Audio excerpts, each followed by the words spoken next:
मंडळी, वीण दोघातली तुटेना या मालिकेच्या आजच्या भागात म्हणजे 5 डिसेंबरच्या भागामध्ये तुमचं स्वागत आहे। तर लाईक करा, शेअर करा, सबस्क्राईब करा आणि कमेंट करा। तर सुरू करूया आजचा भाग। इकडे जे बाबा आहेत ते चिंतित असतात की आता कसं होणार। तेवढ्यात बाबांना फोन आलेला असतो पोलिसांचा।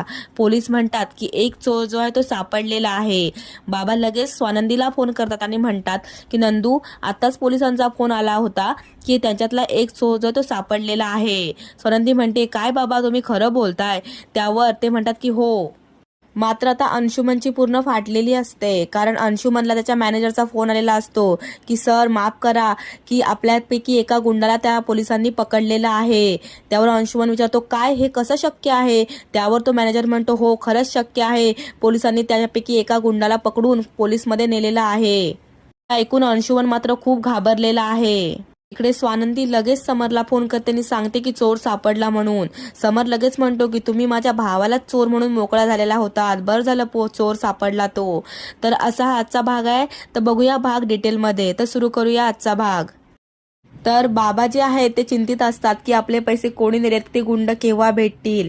आता पोलीस ठाण्यामध्ये सीन सुरू होतो। तिथे जे असतात 3 गुंडांना घेऊन आलेले असतात। त्या 3 गुंडांपैकी एक गुंड जो आहे तो कबूल होतो। तिला कोणीच कबूल होत नसतं। मग शेवटी त्यातला एक गुंड सांगतो की हा हे आमच्यापैकीच एकाने केलेला आहे, पण तो पूर्णपणे कबुली काही देत नाही।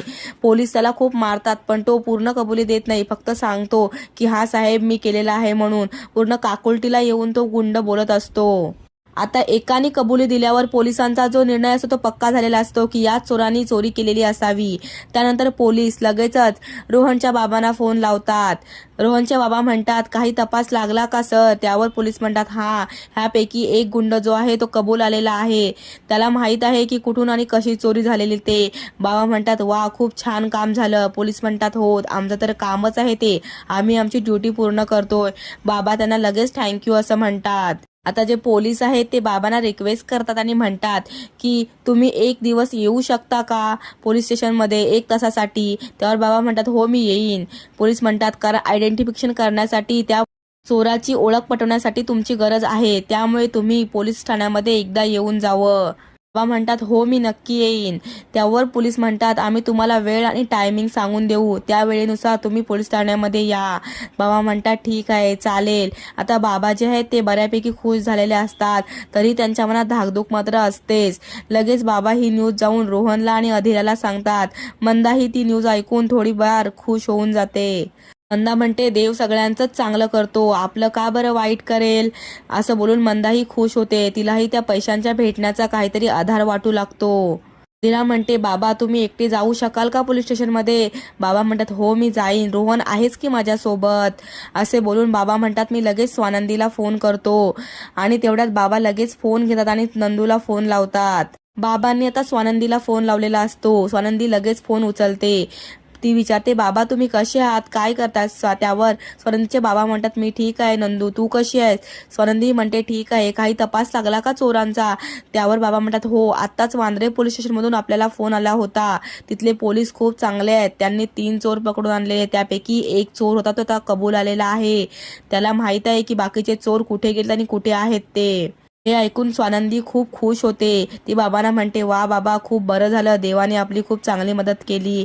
बाबा म्हणतात, देवाने तर मदत केलीच स्वानंदी, पण तुझ्या ओळखीमुळे हे सगळं काही शक्य झालेलं आहे। स्वानंदी म्हणते की आता आपल्याला लगेच पोलीस स्टेशनला जायला हवं, म्हणजे त्या चोराची ओळख पटवून तुम्ही आपले पैसे परत मागू शकता, अशी स्वानंदी बाबांना म्हणते। तर बाबा म्हणतात, ठीक आहे, मी आणि रोहन जाऊन येतो। त्यावर स्वानंदी म्हणते, नाही नको, मीही येते सोबत बाबा तुमच्या। असं दोघांचं डिस्कशन चालू असतं। त्यानंतर इकडे दुसरा सीन सुरू होतो। जो अंशुमन आहे तो त्याच्या बेडरूममध्ये मस्त गेम खेळत बसलेला असतो। नवीन जुगारात किती पैसे लावायचा ह्याचा तो विचार करत असतो। तेवढ्यात त्याचा फोन वाजतो। तो फोन असतो त्याच्या मॅनेजरचा। मॅनेजरला तो विचारतो, मला एवढ्या लवकर का फोन केलाय? त्यावर मॅनेजर म्हणतो, सर एक महत्त्वाची न्यूज आहे। त्यावर अंशुमन विचारतो, काय न्यूज आहे? त्यावर तो मॅनेजर सांगतो की सर असं असं झालेलं आहे की ज्या चोरांनी तुमचे पैसे चोरले होते त्यापैकी एक चोर जो आहे तो पोलिसांना भेटला आहे आणि त्यांनी कबुली सुद्धा दिलेली आहे। त्या गुंडाला आजच सकाळी पोलिसांनी उचलून वांद्रे पोलीस स्टेशनला नेलेला आहे। असं बोलल्यावर लगेच अंशुमन म्हणतो, व्हॉट इज दिस हॅपन? असा खूप रागाने तो त्याला बोलत असतो। मॅनेजर म्हणतो, होय अंशुमन सर, हेच खरं आहे. अंशुमनचं हे ऐकून तळपायाची जमीन मात्र सरकून जाते. तो खूप रागीट झालेला असतो. त्याला काय करू आणि काय नको हे सुचत नसतं. तेवढ्यात मल्लिका तिथे येते. मल्लिकाला हे सगळं कळतं. त्यावर मल्लिका काहीच बोलत नाही. मल्लिका पण आता शांत आणि डोक्यात विचार करत बसलेली असते.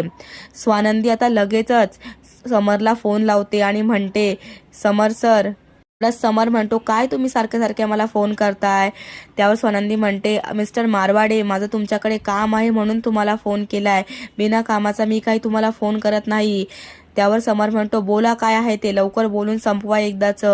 स्वानंदी म्हणते, अहो जो चोर ज्याने पैसे चोरले होते ना बाबांचे 10 लाख रुपये, त्यापैकी एका चोराला पोलिसांनी पकडलेलं आहे. त्या पकडण्यात त्याला यश आलेलं आहे. आजच त्यांनी त्या चोराला सकाळीच उचललं आणि त्यांना घेऊन पोलीस स्टेशनला गेलेले आहेत. समर म्हणतो, बरं झालं तुम्हाला ही गोष्ट तरी कळाली, नाहीतर तुम्ही त्या पैशांच्या नोटांवरून माझ्याच भावाला तुम्ही दोषी ठरवून बसला होतात. तुम्हाला वाटत होतं माझा भाऊ अंशुमनच चोर आहे. आता तरी तुमच्या डोळ्यासमोर सत्य आलेलं आहे ना. त्यावर स्वानंदी म्हणते, हो, पण त्या गोष्टी खऱ्याच आहेत ना ज्या मी तुम्हाला दाखवून दिल्या. आता चोर सापडला आहे तर त्याची आता ओळख पटवण्यासाठी आम्ही सगळेजण पोलीस स्टेशनला जाणार आहोत बाबांना घेऊन, असे स्वानंदी समरला सांगत असते. समर म्हणतो, तुम्ही माझ्या भावाला चोर ठरून मोकळा झालात. आता मला तरी असं वाटतं की तुम्ही आता अंशुमनची माफी मागितली पाहिजे. त्याशिवाय काही बरं होणार नाही. त्यामुळे तुम्ही लवकरात लवकर अंशुमनची माफी मागा, असा समर स्वानंदीला कंटिन्युअस बोलत असतो. अंशुमनचा चुकून केलेला अपमान ह्याचा राग आल्यामुळे लगेचच समर फोन कट करतो. स्वानंदी हॅलो हॅलो हॅलो करत असते, पण समरने फोन जो आहे तो कट केलेला असतो. तर असा हा आजचा भाग होता. लाईक करा, शेअर करा, सबस्क्राईब करा आणि कमेंट करा. थँक्यू.